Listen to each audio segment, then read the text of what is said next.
Hello दोस्तों, नमस्कार। आज मैं लगभग 1 बजे 25 तारीख को अर्ली इन द मॉर्निंग ये वीडियो बना रहा हूँ और बहुत ज़रूरी है इसका बनाना।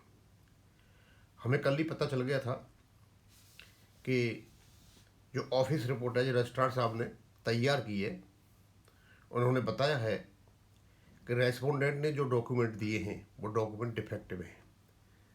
रेस्पोंडेंट नंबर 2 और रेस्पोंडेंट नंबर 4। रेस्पोंडेंट नंबर 2 पर CMD और PNB और 4 पर जनरल मैनेजर और PNB है। भारत सरकार और DFS ने कोई भी डॉक्यूमेंट नहीं दिया है। अब वो डिफेक्टिव हैं, इनका क्या असर पड़ेगा हम बाद में देखेंगे। तो पहले देखते हुआ क्या क्या है, क्योंकि ये असिस्टेंट रजिस्ट्रार का सिग्नेचर किया हुआ ऑफिस रिपोर्ट है। सुनवाई होने से पहले एक दिन पहले यानी 25 को सुनवाई की, 24 तारीख को इन रिपोर्ट बनाई और सीरियल नंबर 101 पर यानी पहले नंबर पर सुनवाई है। वो सारी चीज़ें रखते हैं कि क्या क्या हुआ पहले उससे। पहले तो ये बताते हैं, in pursuant to ever order mister P.K. Manohar advocate है जो 16/2026 को filed affidavit on behalf of respondent number 5 implead party. P.K. Manohar advocate साहब ने 16/2/2026 को टाइमली रेस्पोंडेंट नंबर 5 की ओर से इम्प्लीड पार्टी की ओर से अपना एक एफिडेविट जमा कराया। एफिडेविट में क्या है कोई पता नहीं, ये टाइमली जमा करा दिया, यानी जो 18 को सुनवाई होनी थी उससे पहले जमा करा दिया, यहाँ कोई गलती नहीं है। उसके बाद 18 और 19 को सुनवाई हुई नहीं, तो it is further submitted that mister Sunny Chaudhary advocate है जो 16/19/2026 filed application for permission to file additional documents on behalf of applicant appellant की ओर से AOR सनी चौधरी साहब ने अपने डॉक्यूमेंट जमा करा दिए। उसके बाद mister Rajesh Kumar AV AOR है, इन्होंने 23/2/2026 को, यानी सुनवाई हो रही है कब, 25 को, एक दिन बीच में है, सब कुछ पता है, ये जमा कराते हैं अपने एडिशनल डॉक्यूमेंट्स रेस्पोंडेंट नंबर 2 और 4 की ओर से, यानी CMD और PNB जनरल मैनेजर PNB की ओर से जमा कराते हैं। लेकिन इन्होंने जो जमा कराए documents, both these applications are found to be defective. Number 2 respondent और नंबर 4 रेस्पोंडेंट की दोनों एप्लीकेशन डिफेक्टिव हैं। अब डिफेक्टिव के सेंस में है, रीजन ये है उसका कि उसके जो पेजेज हैं डिम इम्प्रेशनड और नॉट एलिजिबल, यानी उनकी जो फोटो कॉपी हुई होगी पढ़ने में नहीं आ रही है, डिम इम्प्रेशन में पढ़ने में नहीं आ रही है और वो पढ़ ही नहीं जा रहे हैं। और ये जो डिम इम्प्रेशन है, क्योंकि पेज तो पढ़े जाने चाहिए, जज साहब भी पढ़े और दूसरी अपोजिट पार्टी जो अपीलेंट है वो भी पढ़े। और इसकी सूचना रजिस्ट्रार साहब ने इनके जो काउंसिल्स हैं वकील उनको दे दिए, भैया इसको ठीक करो, और उन्होंने ठीक नहीं किया। ये है आपके पास पोजीशन।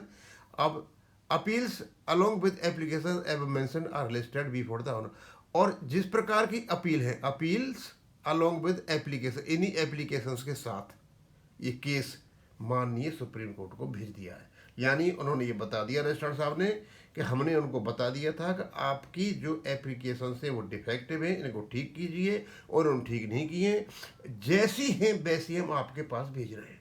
यानी ये पहला ऐसा मौका होगा शायद कि हमसे यही सुना है, जब भी कोई किसी प्रकार का डिफेक्ट होता है तो उसको सुनवाई के लिए नहीं भेजा जाता। अब इसके क्या अर्थ निकलेंगे क्या नहीं निकलेंगे वो तो बाद में पता चलेगा। यानी रजिस्ट्रार साहब ने अपनी ओर से पूरा का पूरा काम किया और लेकर के जजों के पास भेज दिया। अब शायद रेस्पोंडेंट नंबर 2 और 4 ने ये सोचा होगा कि हम डिफेक्टिव डॉक्यूमेंट डालते हैं तो क्यों डिफेक्टिव को आगे रजिस्ट्रार साहब लगाएंगे नहीं सुनवाई के लिए, तो ये केस यहाँ की यहीं रुक जाएगा। पहले तो 23 तारीख को देना और 24 तारीख को रिपोर्ट बनती है, 25 की सुनवाई हो रही है। पहले तो लेट देना डॉक्यूमेंट को, और लेट देने के साथ साथ इनको डिफेक्टिव तरीके से देना। और डिफेक्टिव भी ऐसा नहीं है, डिफेक्टिव एक दूसरा तरीका ढूंढा कि उसकी जो स्याही थी फोटोकॉपी कराने की होगी वो इंक ही ठीक नहीं है, ऐसा होता नहीं है जनरली, वो उन्होंने दे दिया। अब सवाल ये उठता है कि रजिस्ट्रार साहब ने तो नहीं रोका, क्योंकि ये बुराई भलाई वो क्यों अपने ऊपर ले। जो पार्ट थर्ड केस है, अब ये चला गया जजों के पास। अब क्या होगा, पहली बात तो ये है कि ये केस रजिस्ट्रार साहब ने नहीं रोका डिफेक्टिव होने के बावजूद भी, क्योंकि उन्होंने उनको सूचना दे दी, उन्होंने ठीक नहीं किया। अब आ गया जजों के पास।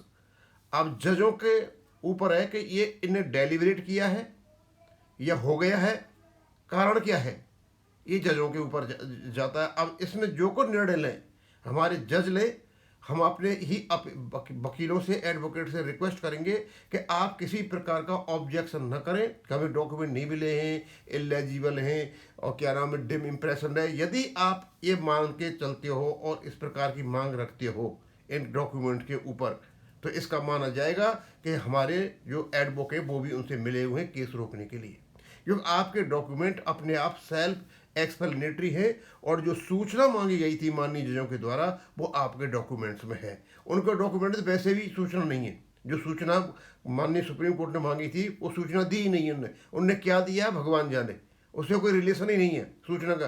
पहले तो सूचना का रिलेशन नहीं है, उनको ये 23 तारीख को देते हैं और उसमें भी ये डिम इम्प्रेशन इलेजिबल देते हैं, और जो करेक्शन की बात की जाती है तो करेक्शन नहीं कराते हैं।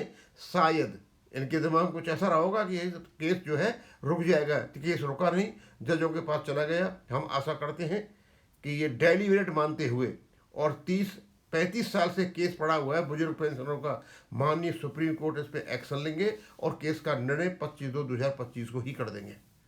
अब मैं ज़्यादा तो नहीं कह पाऊंगा, बस हम तो अपने एडवोकेट के लिए बात कर रहे हैं कि आप अपनी ओर से ये रिक्वेस्ट नहीं करें सर हमें जो डॉक्यूमेंट इम्प्रेशन ने, इसलिए हम बढ़िया डॉक्यूमेंट दें, साथ साथ तो मिल नहीं पाएंगे, स्वाभाविक जो पढ़ भी नहीं पाओगे।